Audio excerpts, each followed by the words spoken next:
Thomas Rodriguez loaded the last stack of packages into his United States Postal Service delivery truck, checking his handheld scanner to confirm he had all the items for his route.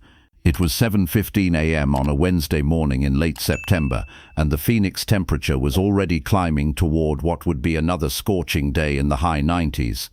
Thomas had learned over 14 years of delivering mail in the desert to start his route as early as possible, finishing the bulk of deliveries before the afternoon heat became truly unbearable.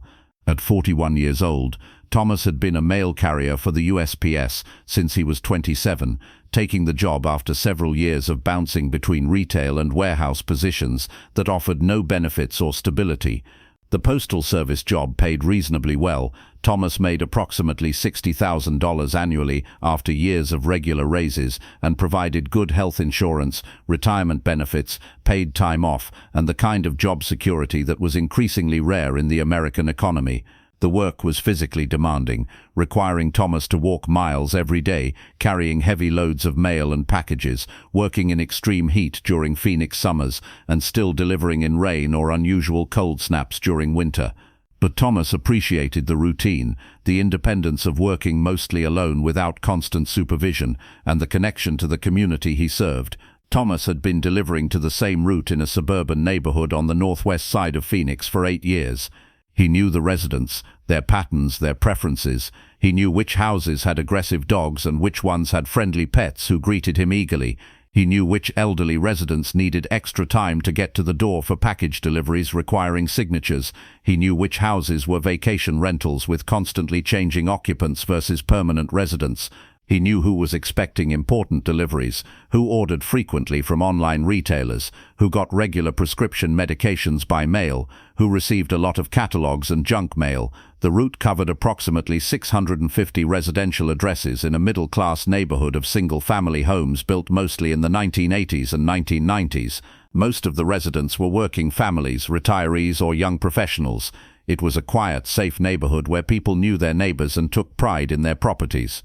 Thomas's daily routine rarely varied. He started at the post office at 6:30 a.m., sorted mail and packages for his route, loaded his truck, and began deliveries by 7:15 a.m. He followed the same path through the neighborhood every day, delivering mail and packages house by house, street by street, finishing his route by early afternoon and returning to the post office to clock out by 3 p.m. The work was repetitive and physically tiring, but Thomas found satisfaction in the reliability of it, the sense of providing an essential service, the small interactions with residents who appreciated their mail carrier. Over 14 years with the Postal Service, Thomas had seen the nature of mail delivery change dramatically. When he'd started in 2010, the bulk of his deliveries had been traditional mail letters, bills, magazines, catalogs. Packages were a smaller portion of his daily load, but with the explosion of online shopping, particularly Amazon and other major retailers, packages had become the dominant item he delivered. Some days his truck was so full of packages there was barely room for the traditional mail. The shift had made the job more physically demanding, but also more interesting. Packages came in all sizes and varieties, representing everything people ordered online, from books to electronics to groceries to furniture.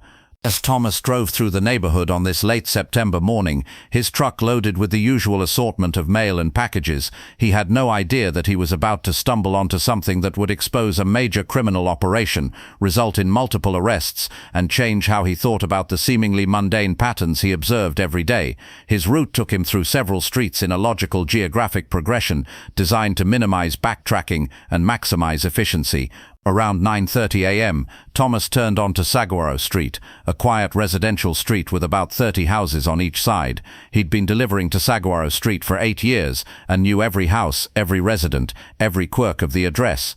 About halfway down the street was 28047 Saguaro Street, a single-story ranch-style home with beige stucco exterior and a small front yard landscaped with decorative gravel and several mature saguaro cacti that gave the street its name. The house looked like dozens of others in the neighborhood, nothing remarkable, nothing that would draw particular attention. Thomas knew that the house was owned by a woman named Carol Bennett, who appeared to be in her early to mid-40s. She'd lived there for about 4 years, having moved in around 2020. Thomas didn't know much about her beyond that she was friendly when they interacted, always pleasant and polite, seemed to work from home or have a flexible schedule since she was often around during the day to sign for packages. What was remarkable about 8047 Saguaro Street was the volume of packages delivered there. Thomas had been noticing over the past 3 months that this house received an extraordinary number of packages, far more than any other address on his entire route, more than seemed logical for a single person living alone. Thomas pulled his truck to a stop in front of 8047 Saguaro Street and checked his scanner.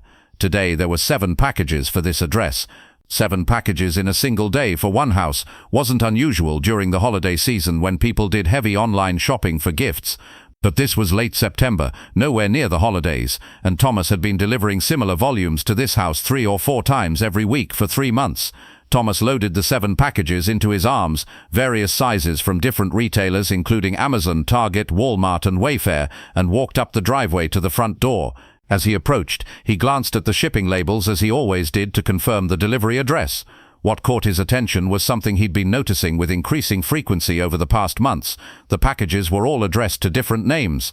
The 7 packages today were addressed to Jennifer Martinez, David Park, Lisa Thompson, Robert Chen, Sarah Williams, Michael Rodriguez, and Amanda Foster. 7 different names, all at the same address, 8047 Saguaro Street. Thomas set the packages down on the front porch and rang the doorbell. After a moment, Carol Bennett opened the door with a friendly smile. "Hi, Thomas. Looks like another big delivery day. I swear I need to stop shopping online so much." Thomas smiled back professionally. "Quite a few packages today. I'll need a signature for this one from Target." He held out his scanner for Carol to sign, which she did with her usual efficiency. "Thanks so much, Thomas. You're the best. Have a great day," Carol said cheerfully as she began bringing the packages inside. Thomas returned to his truck and continued his route, but his mind kept returning to the pattern he'd been observing at 2000 Saguaro Street. Over 3 months, that house had received approximately 30 to 40 packages per week. Simple math meant that was roughly 120 to 160 packages per month, close to 500 packages over 3 months. That was an extraordinary volume for a single residence. Even more concerning was that the packages were consistently addressed to different names. Thomas had started paying closer attention over the past few weeks, making mental notes of the names on shipping labels. He'd seen at least 20 different names appear on packages delivered to that address over the past month alone. Yet Carol Bennett, the same woman every time, signed for all of them, accepted all of them, brought them all inside. Thomas knew there could be legitimate explanations. Maybe Carol ran a small business from home, and the packages were business-related inventory or supplies. Maybe she was receiving packages on behalf of family members or roommates. Maybe she was a personal shopper or product reseller who ordered items for clients. All of those scenarios were possible, but something about the pattern felt wrong to Thomas's experienced instincts. The sheer volume seemed excessive even for a home-based business. The variety of retailers and products suggested personal shopping rather than business inventory.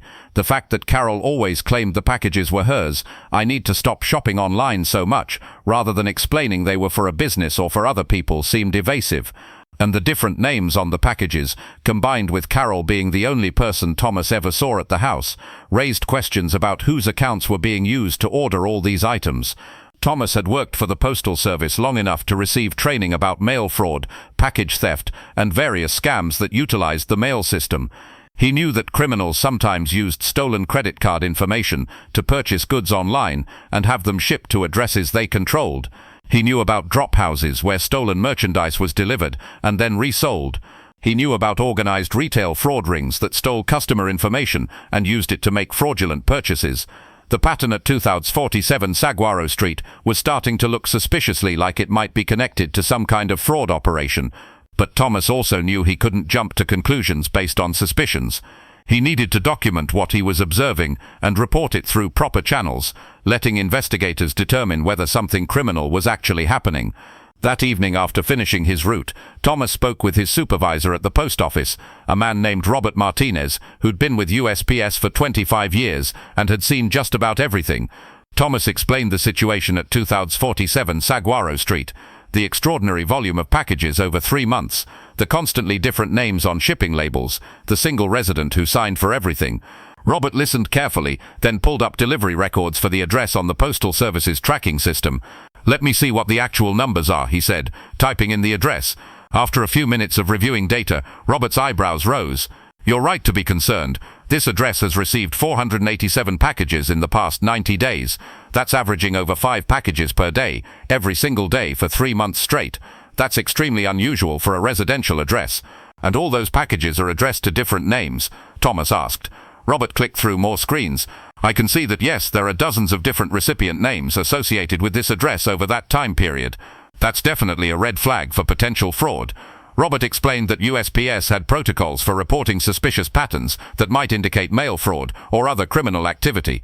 The Postal Service worked closely with the United States Postal Inspection Service, the law enforcement arm of USPS that investigated mail fraud, package theft, and various crimes involving the mail system. Postal inspectors had jurisdiction over any crimes committed using the mail and worked with other law enforcement agencies when investigations revealed broader criminal operations. I'm going to file a report with the Postal Inspection Service, Robert said. You've done the right thing bringing this to my attention. They'll investigate and determine if there's criminal activity happening at that address. Over the next several days, Thomas continued delivering to his route as normal, including the continued high volume of packages to 247 Saguaro Street. He made careful notes of every delivery to that address, the date, number of packages, recipient names on labels, which delivery companies had shipped the packages, and which retailers they'd come from. He took photos of the packages showing the various names before delivering them, creating a visual record of the pattern. Within a week, Thomas was contacted by a United States postal inspector named David Wilson, who asked to meet with him to discuss his observations about 247 Saguaro Street. They met at the post office after Thomas finished his route. Inspector Wilson was a man in his late 40s with the professional demeanor of a seasoned law enforcement officer. He explained that the Postal Inspection Service had opened an investigation into the address based on Robert's report and Thomas's observations. What you've noticed is exactly the kind of pattern we look for when investigating fraud operations, Wilson said. High volume of packages to a single address, packages addressed to multiple different names, single individual accepting all deliveries. This often indicates stolen credit card information being used to make fraudulent purchases. Wilson explained the typical structure of these fraud operations. Criminals would obtain credit card information through various means: data breaches, phishing scams, card skimmers, purchasing information on the dark web. They'd use that stolen information to order merchandise online from major retailers, having the items shipped to addresses they controlled, drop houses, abandoned properties, addresses of unknowing accomplices, or properties they specifically rented for receiving stolen goods. Once the merchandise arrived, they'd resell it quickly through online marketplaces, pawn shops or flea markets, converting the stolen goods into cash before the fraud was discovered and the credit cards were cancelled. The challenge with these operations is proving criminal intent, Wilson said. Someone receiving a lot of packages isn't inherently illegal. We need to establish that the person is knowingly receiving goods purchased with stolen credit card information and participating in a fraud scheme. That requires investigation, tracing the credit cards used to purchase the items, determining if those cards were reported stolen or used fraudulently, interviewing victims whose information was stolen, gathering evidence of resale activity. Wilson asked Thomas to continue documenting deliveries to 247 Saguaro Street and to note any other observations about the property, vehicles coming and going, other people visiting the house, any signs of business activity like merchandise being loaded for transport. Thomas agreed to help in any way he could. Over the next several weeks, Thomas maintained detailed records of every package delivered to Carol Bennett's house. The volume remained consistent, averaging 35 packages per week, addressed to different names, all accepted by Carol. Thomas also noticed patterns in the timing. Carol was almost always home to receive packages, suggesting she was specifically waiting for deliveries. She never seemed surprised by the volume, never expressed confusion about packages addressed to other names, always signed for items efficiently and brought them inside quickly, as if she wanted to get them off the porch as soon as possible. Thomas also observed that every few days, a white cargo van would park in Carol's driveway in the evening. A man would go into the house, stay for 30 to 45 minutes, then leave with the van loaded with boxes and packages. The van had no company markings or logos, just a plain white vehicle that could belong to any small business or individual. Thomas reported these observations to Inspector Wilson, who confirmed that the van activity was significant. That's likely how she's moving the merchandise out for resale. Someone is picking up the packages regularly and transporting them to wherever they're being sold. This is looking more and more like an organized operation, rather than a single individual acting alone. The Postal Inspection Service coordinated with other law enforcement agencies to expand the investigation. They contacted the Phoenix Police Department's Financial Crimes Unit as credit card fraud fell under their jurisdiction. They also reached out to the major retailers whose packages were being delivered to the address: Amazon, Target, Walmart, Wayfair, Best Buy, to trace the purchases and identify the payment methods used. Detective Amanda Foster from Phoenix PD's Financial Crimes Unit took the lead on the expanded investigation. She explained to Inspector Wilson and Thomas during a meeting at the police station that credit card fraud operations had become increasingly sophisticated and difficult to trace. Criminals steal card information through data breaches or phishing, use the information to make online purchases before the cards are cancelled, have goods shipped to drop addresses, and resell everything quickly. By the time victims notice unauthorized charges and report them, the merchandise is already sold and the money is gone. Detective Foster worked with the retailers to trace the credit cards used for purchases shipped to 28047 Saguaro Street over the past 3 months. What they found was alarming. The packages delivered to that address had been purchased using approximately 80 different credit cards, all of which had been reported as compromised or used fraudulently.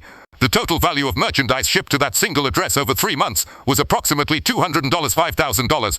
This isn't someone making a few fraudulent purchases, Detective Foster said. This is a major organized fraud operation. Whoever is running this is using a large database of stolen credit card information, making purchases systematically across multiple accounts to avoid triggering fraud alerts, and processing huge volumes of stolen merchandise. The investigation also revealed that the names on the shipping labels, Jennifer Martinez, David Park, Lisa Thompson, and dozens of others, were the names of real people whose credit card information had been stolen and used fraudulently. When investigators contacted these victims, they confirmed they hadn't authorized the purchases and hadn't ordered any items to be shipped to an address in Phoenix. Their credit card information had been compromised, and someone else had made the fraudulent purchases. With this evidence, investigators obtained a warrant to search 28047 Saguaro Street and to place the property under surveillance to identify everyone involved in the operation. The surveillance began in early November, with undercover officers watching the house to document activity and identify accomplices. What they observed over 2 weeks of surveillance confirmed the scope of the operation. Carol Bennett received packages daily, always accepting them personally and bringing them inside immediately. Every 2 to 3 days, the white cargo van arrived in the evening. A man later identified as Marcus Thompson would enter the house, and he and Carol would spend 30 to 45 minutes inside, presumably sorting and inventorying the merchandise. Marcus would then load boxes into the van and drive away. Surveillance teams followed him to a storage unit facility on the west side of Phoenix, where he would unload the boxes into a rented unit. Investigators obtained warrants for the storage unit and discovered it was full of unopened packages and merchandise, still in retail packaging, electronics, clothing, household goods, toys, sporting equipment, everything that had been ordered using stolen credit cards and delivered to Carol's address. The storage unit essentially served as a warehouse for the stolen goods before they were resold. Further investigation identified 2 additional individuals involved in the operation: Sarah Chen, who was responsible for selling the merchandise through various online platforms including eBay, Facebook Marketplace and Craigslist, and Robert Daniels, who handled the technical side of obtaining and managing the stolen credit card information. On November 18th, investigators executed coordinated search warrants at multiple locations: Carol Bennett's house at 2847 Saguaro Street, Marcus Thompson's storage unit, Sarah Chen's apartment, and Robert Daniels' house. All 4 individuals were arrested and charged with multiple felonies related to credit card fraud, identity theft, and organized retail fraud. The search of Carol's house revealed a sophisticated operation. Her garage was set up as a receiving and sorting area for the packages, with shelving units, a computer station for tracking deliveries, and packaging materials for reshipping items. Her home office contained computers with detailed spreadsheets tracking the stolen credit card numbers, which cards had been used for which purchases, delivery dates, and inventory records of what merchandise had been received and sold. Investigators seized 247 packages that were currently at Carol's house in various stages of processing, valued at approximately $68,000. They also seized computers, phones, and documents that provided evidence of the fraud scheme's organization and scope.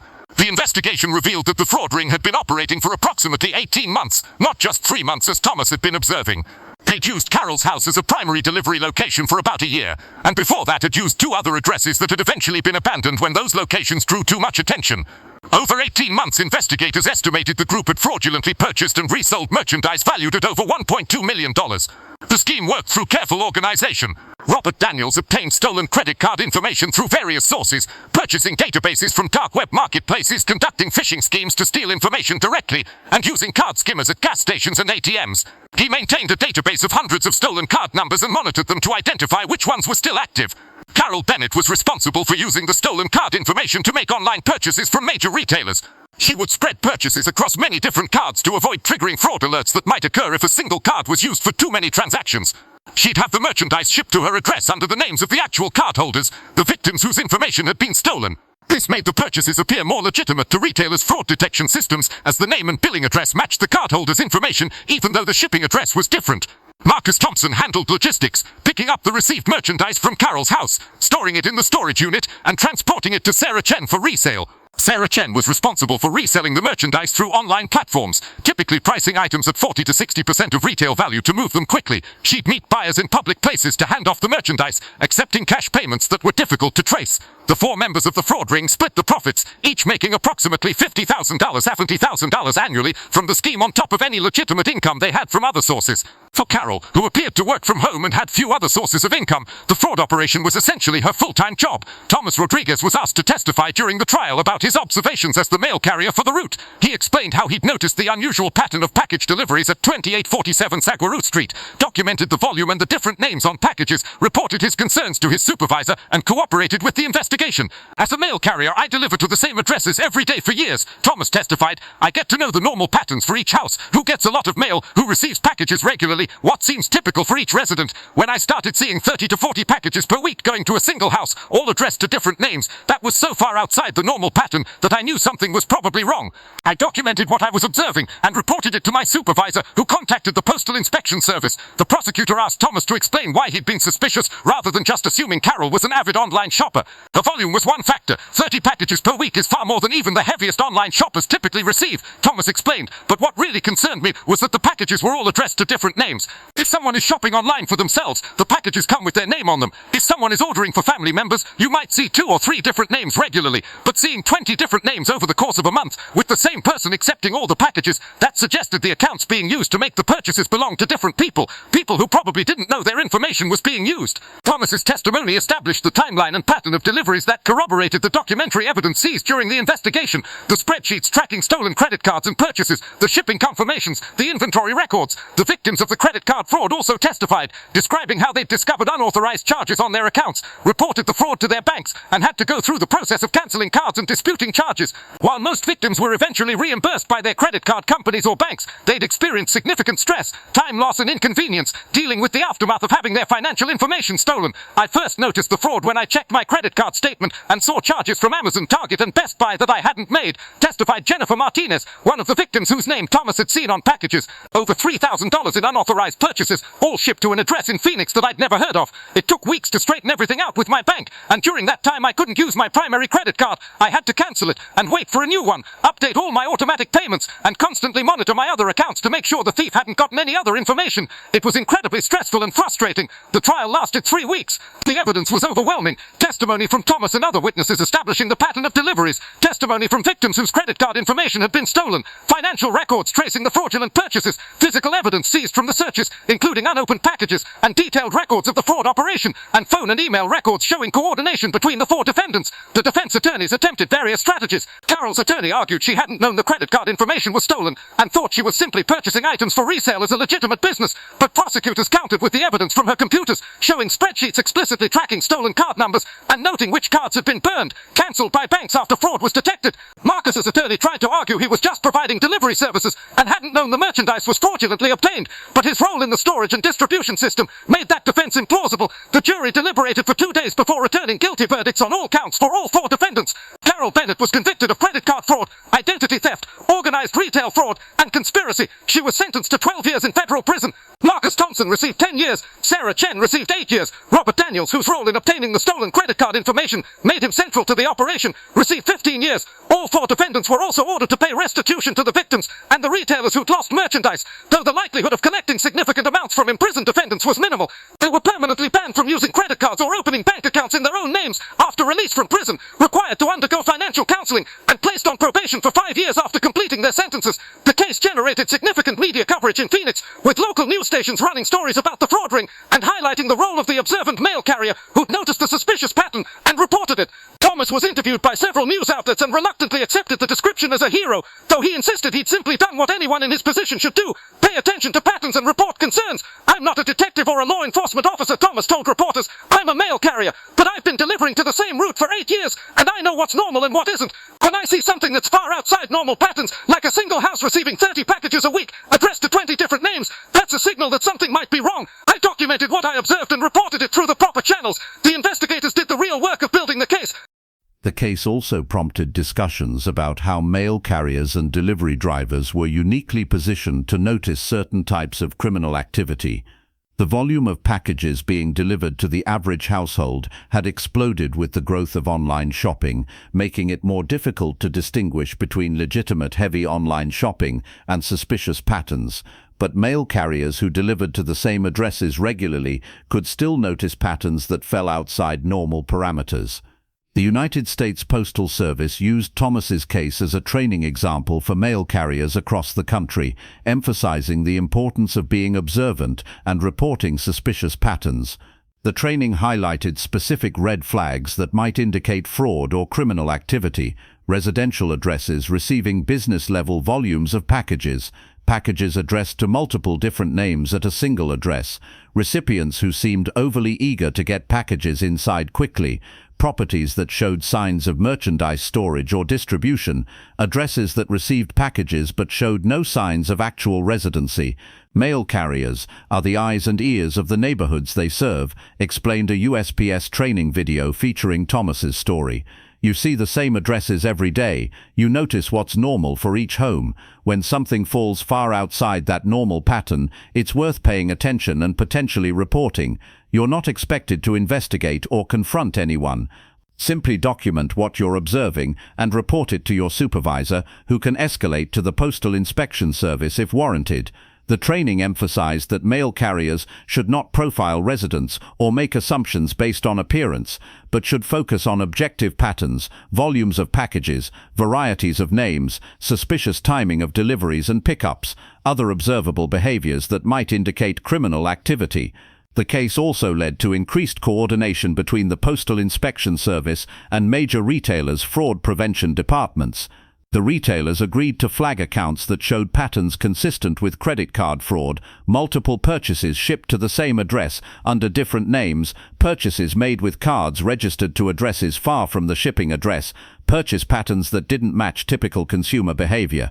This enhanced detection system would help identify fraud operations earlier and potentially prevent some of the losses that occurred when stolen merchandise was received and resold before the fraud was detected.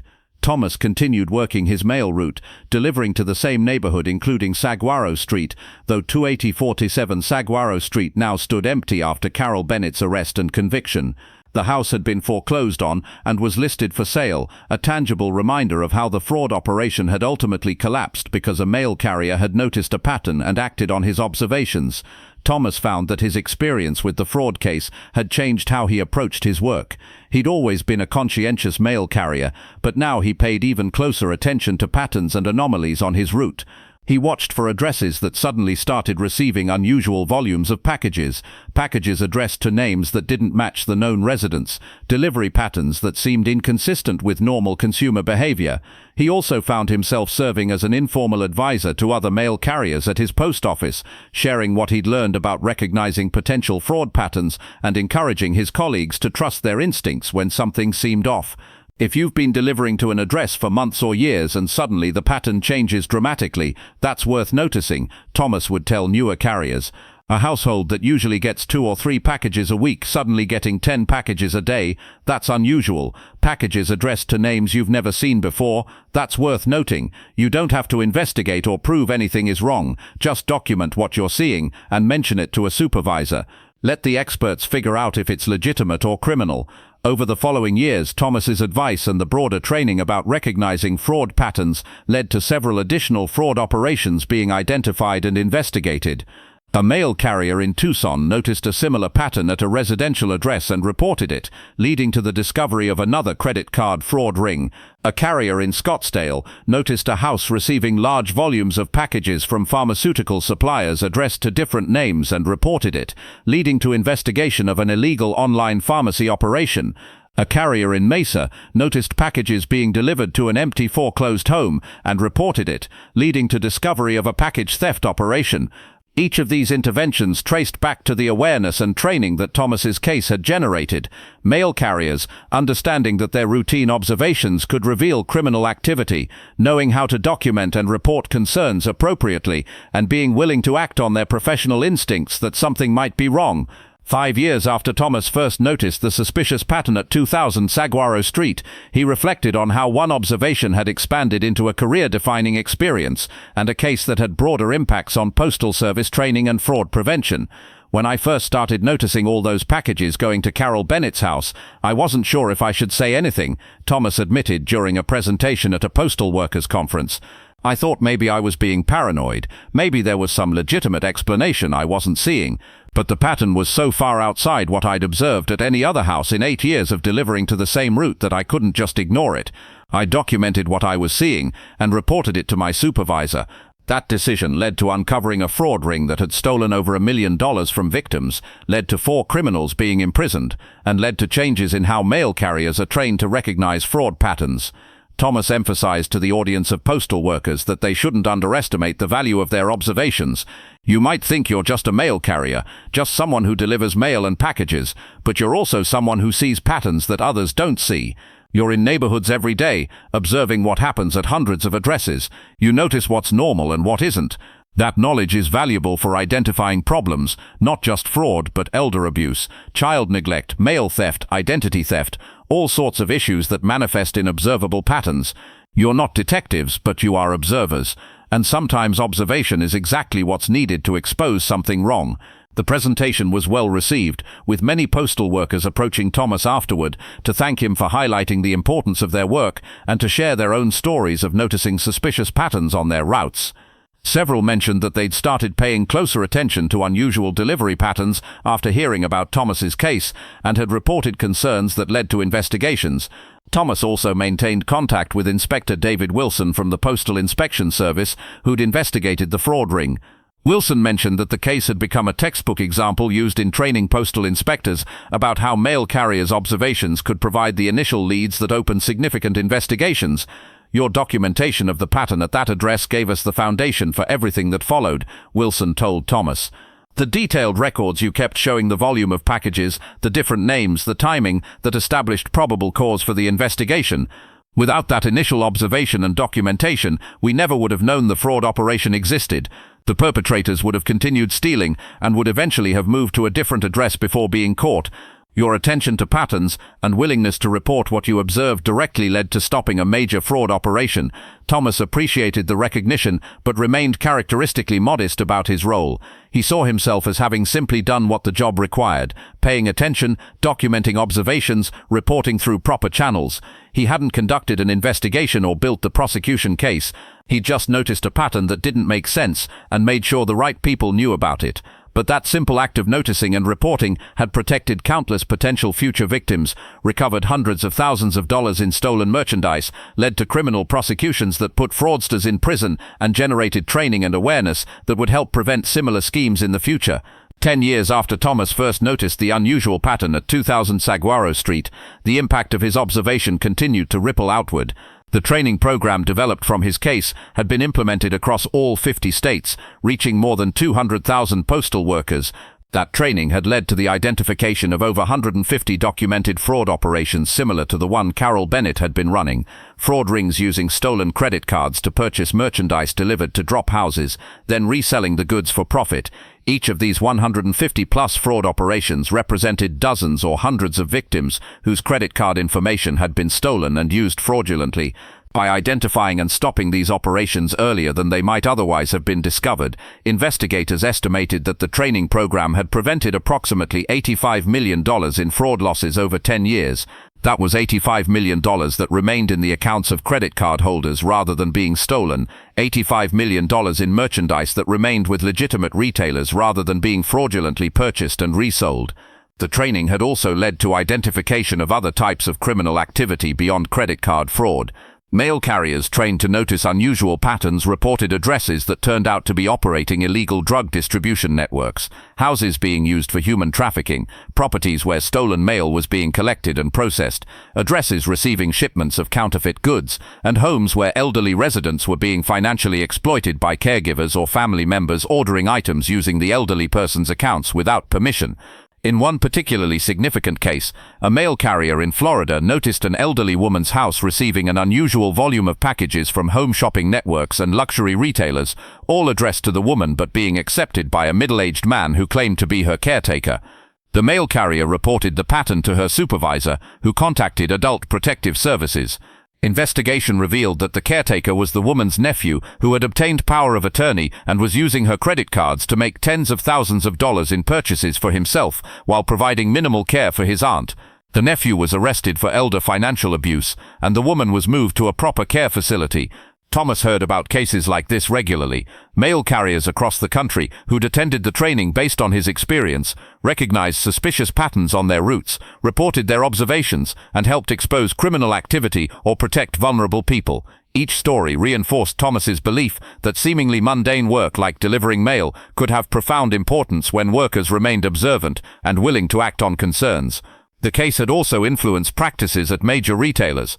After the investigation revealed how Carol Bennett's operation had systematically exploited their online ordering systems, Amazon, Walmart, Target, and other retailers enhanced their fraud detection algorithms to flag patterns like multiple orders, shipping to the same address under different names, purchases made with cards registered to billing addresses far from the shipping location, and accounts showing purchasing patterns inconsistent with normal consumer behavior. These enhanced fraud detection systems caught many fraudulent orders before merchandise was ever shipped, preventing losses and protecting victims. The retailers also implemented policies requiring additional verification for high-risk orders, calling cardholders to confirm purchases, requiring signatures at delivery for high-value items, flagging accounts for manual review when suspicious patterns were detected. The credit card industry also responded to the case and similar fraud operations by enhancing their own fraud monitoring systems. Banks and credit card companies improved their algorithms for detecting unusual purchasing patterns, sent real-time alerts to cardholders when potentially fraudulent charges were detected, and made it easier for victims to report fraud and dispute unauthorized charges. These systemic changes meant that fraud operations like the one Carol Bennett had run were becoming more difficult to execute successfully.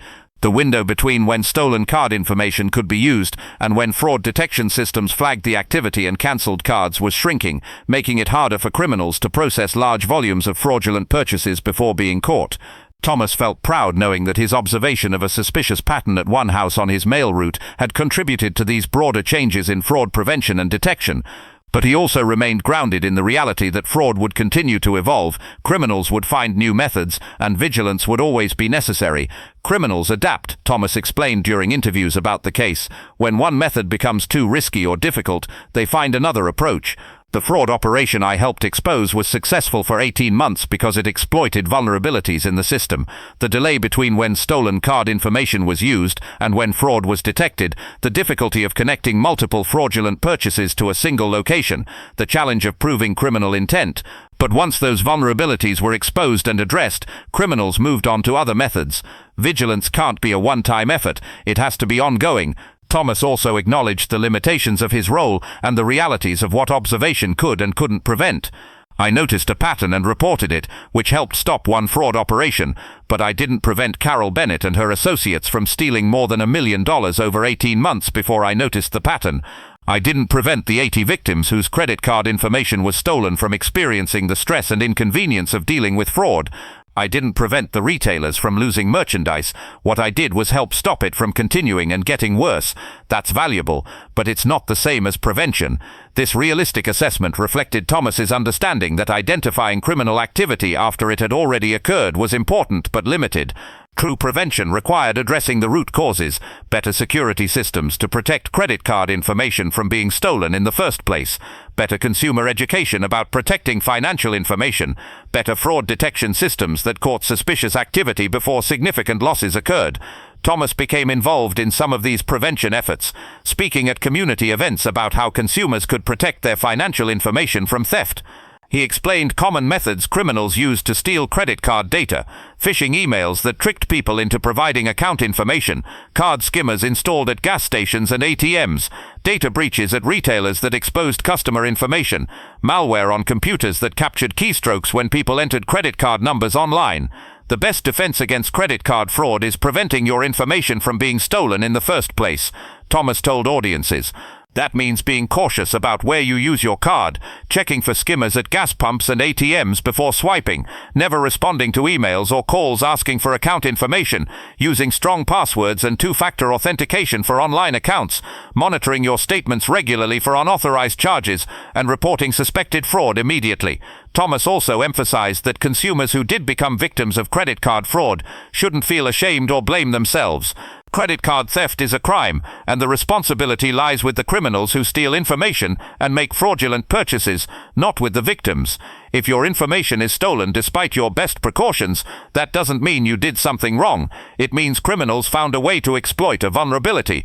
What matters is that you report it quickly, work with your bank or credit card company to dispute the charges, and take steps to protect your other accounts. The broader conversation about Thomas's case also touched on the economics of credit card fraud and why it remains such a persistent problem despite improved security measures. Credit card fraud was profitable for criminals and relatively low risk compared to other property crimes. The potential payoff, tens or hundreds of thousands of dollars in fraudulent purchases, was substantial. The risk of being caught was relatively low, as many fraud operations went undetected for months or years, and even when criminals were caught, the difficulty of recovering stolen funds meant that some profit from the fraud often remained even after prosecution. Financial analysts estimated that credit card fraud cost consumers and businesses approximately $28 billion annually in the United States alone. While banks and credit card companies typically reimbursed victims for unauthorized charges, those losses were ultimately passed on to consumers through higher fees and interest rates. Retailers lost merchandise and revenue when fraudulent purchases were made and goods were never paid for, and consumers experienced inconvenience, stress and time lost dealing with the aftermath of having their financial information stolen. Given these high costs, there was strong incentive for banks, retailers and law enforcement to combat fraud aggressively, but the challenge was that fraud operations were often difficult to detect and prosecute. They operated through networks of accomplices using stolen identities and false addresses. They moved quickly to convert stolen merchandise into cash before fraud was detected. They exploited gaps in coordination between financial institutions, retailers and law enforcement. Thomas's case demonstrated that one key to improving fraud detection was leveraging the observations of people who were positioned to notice unusual patterns, mail carriers who saw delivery patterns at specific addresses, bank employees who processed transactions and could spot suspicious account activity, retail employees who noticed customers making unusual purchases, even neighbors who observed suspicious activity at nearby homes. Fighting fraud effectively requires a community approach, explained Detective Amanda Foster, who'd led the investigation of Carol Bennett's operation. Law enforcement and financial institutions have important roles, but they can't see everything. We need people in their everyday work and life to be observant, to trust their instincts when something seems wrong, and to report concerns through proper channels. Thomas Rodriguez saw a pattern at one address on his mail route that didn't make sense. He didn't know for certain it was fraud, but he documented his observations and reported them. That observation became the foundation for an investigation that exposed a major criminal operation. We need more people like Thomas, people willing to notice, document and report. Detective Foster became a frequent speaker about financial crimes and fraud prevention, often appearing alongside Thomas at community events and professional conferences. She emphasized that fraud operations relied on anonymity and people not paying attention. Criminals count on blending in, on their activities not being noticed or questioned. A house receiving 40 packages a week might seem unusual, but if no one notices or no one reports it, the operation continues. Thomas noticed and reported, which broke the anonymity and exposed the fraud. That's what we need, observant community members willing to speak up. The case also generated discussion about the ethical considerations of observation and reporting.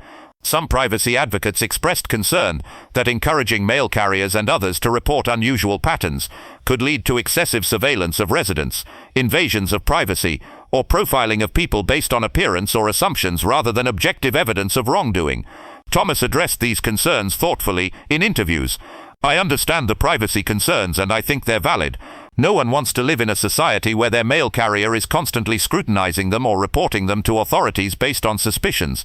But there's a difference between observing objective patterns that fall far outside normal parameters and making assumptions about people based on their appearance or lifestyle. I didn't report Carol Bennett because she looked suspicious or because I didn't like her. I reported a specific pattern, an objective documented observation that one address received an average of 5 packages per day for 3 months, addressed to dozens of different names, all accepted by one person. That's not a subjective judgment or an invasion of privacy. That's recognition of a pattern that strongly suggested criminal activity.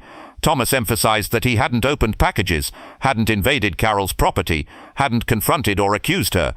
He'd simply observed delivery patterns that were part of his normal job duties and reported those observations through proper channels to his supervisor, who escalated to investigators. The investigators had then obtained warrants based on probable cause before conducting searches or making arrests. The legal process had been followed appropriately at every step. If I'd been wrong, if there had been some legitimate explanation for the pattern I observed, no harm would have been done, Thomas said. An investigation would have been conducted, determined there was no criminal activity, and been closed. Carol wouldn't have known she was being investigated unless criminal activity was actually found. But because my observations were accurate and did indicate criminal activity, the investigation proceeded and led to prosecution. That's how the system is supposed to work. Observations lead to investigation. Investigation establishes evidence of crimes. Evidence leads to prosecution. The balance between encouraging vigilance and protecting privacy remained an ongoing tension, but most legal and ethical analysts agreed that Thomas's actions had been appropriate and proportional. He'd observed patterns during the normal course of his work, documented objective information, and reported through proper channels. He hadn't exceeded his role or violated anyone's rights, and the pattern he'd observed was so far outside normal parameters that investigation was clearly warranted. 15 years after Thomas first noticed the unusual delivery pattern at 2847 Saguaro Street, he reflected on how that observation had defined a significant portion of his career and life. He was now 56 years old, approaching retirement from the Postal Service after 29 years of service. He'd spent his entire adult working life delivering mail to the same general area of Phoenix, watching the neighborhood change over decades, seeing families move in and out, children grow up, businesses open and close. When I started with the Postal Service, I thought I was just taking a job that paid the bills and offered benefits, Thomas said during an interview for a retrospective article about the fraud case. I didn't think of mail delivery as particularly meaningful work. It was just a job. Show up, deliver the mail, go home. But over nearly 3 decades I've come to understand that this work matters more than I initially realized. Mail carriers are part of the fabric of neighborhoods. We're there every day, rain or shine, heat or cold. We know the community. We see what happens. And sometimes, as in the case with Carol Bennett's fraud operation, we're positioned to notice things that need attention. Thomas had never sought recognition or publicity from the case. He'd been uncomfortable with being labeled a hero or being interviewed by media. He'd just wanted to do his job well and do the right thing when he observed something concerning. But over 15 years he'd come to accept that his role in exposing the fraud operation had been significant, and that sharing his story could encourage others to be similarly observant and willing to report concerns. If my experience encourages even one other postal worker or delivery driver or any worker who interacts with the public regularly to pay attention to patterns and report concerns when something seems wrong, then talking about the case is worthwhile, Thomas said. I don't need credit or recognition. I just want to prevent other people from being victimized by fraud and other crimes that can be detected through observation of patterns. As Thomas approached retirement, he planned to stay involved in fraud prevention education and training. He'd been asked to join the advisory board of a non-profit organization focused on consumer protection and fraud awareness. He planned to continue speaking at Postal Service training events and community education programs. He wanted to ensure that the lessons from his experience continued to benefit others, even after he was no longer delivering mail daily. The work of observation and reporting doesn't end when I retire, Thomas said. There will be another mail carrier taking over my route, delivering to the same houses I've delivered to for years. That carrier will need to know what I learned, that patterns matter, that unusual delivery activity might indicate criminal activity, that documentation and reporting through proper channels is important. The knowledge I've gained needs to be passed on. The house at 2847 Saguaro Street, the center of the fraud operation Thomas had helped expose, had been sold and renovated after Carol Bennett's foreclosure. A young family now lived there, a couple with 2 small children who knew nothing of the property's history as a drop house for stolen merchandise. Thomas still delivered to that address as part of his route, dropping off the occasional package or letter, watching the children play in the yard. Every time Thomas delivered to that address, he thought about the case, about Carol Bennett and her accomplices who'd used the house as the hub of their criminal operation, about the 80 victims whose credit card information had been stolen, about the $1.2 million in fraudulent purchases over 18 months, about the investigation and trial and imprisonment of the perpetrators, about the training and system changes that had resulted from the case.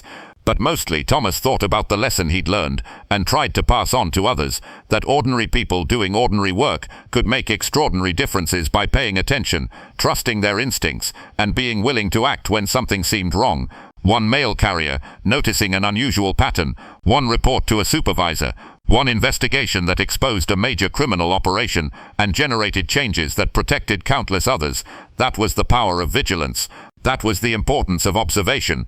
That was why work that might seem mundane, delivering mail to the same addresses day after day, year after year, actually mattered in ways that extended far beyond the immediate task.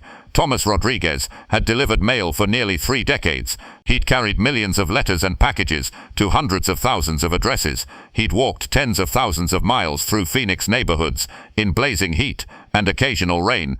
He'd interacted with countless residents, some friendly, some indifferent, some difficult. Most of those deliveries and interactions were routine and unremarkable, but one pattern at one address over 3 months had been remarkable. And Thomas's decision to notice that pattern, document it, and report it had mattered in ways that continued to ripple outward 15 years later.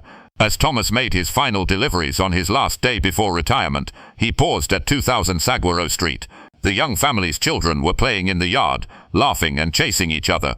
The father waved to Thomas from the front porch. Thomas waved back, placed the day's mail in the mailbox, and walked back to his truck.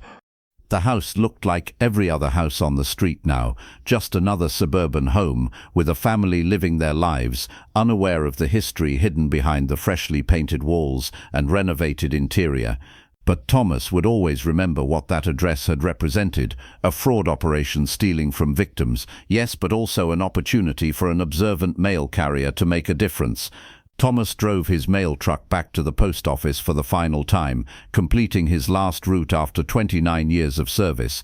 As he clocked out and turned in his equipment, he felt satisfied knowing that his work had mattered, not just the daily deliveries that kept the postal system functioning, but the observation and reporting that had protected people from crime.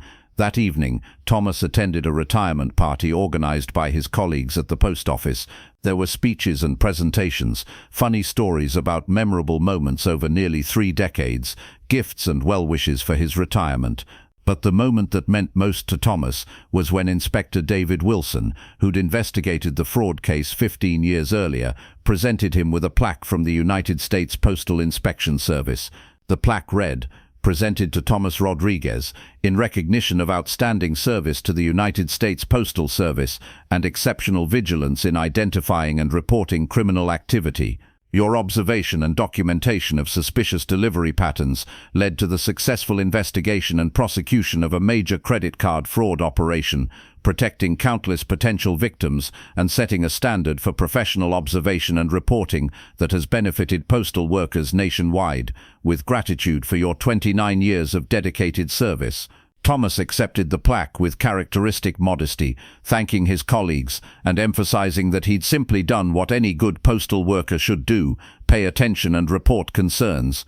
But as he looked around the room at the faces of mail carriers, supervisors and postal inspectors who'd worked with him over the years, Thomas felt the weight of what his observation had meant. He'd noticed a pattern, he'd documented it, he'd reported it, and from that simple sequence of actions had come investigation, prosecution, training, system changes, and protection for countless people who would never know their financial information had been saved from theft because a mail carrier in Phoenix had paid attention to delivery patterns on his route.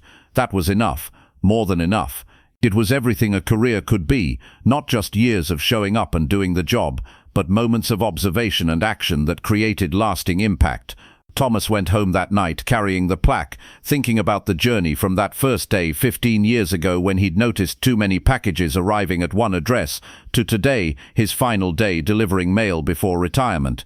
The journey had taught him that every job has moments of significance hidden within the routine, that observation matters, that speaking up when something seems wrong can change outcomes, that ordinary people can make extraordinary differences. One mail carrier, one suspicious pattern, 15 years of ripples spreading outward, protecting people, changing systems, inspiring vigilance. That was Thomas Rodriguez's legacy, and it was more than enough. Thank you very much for listening. Please let us know what you think of this story in the comments.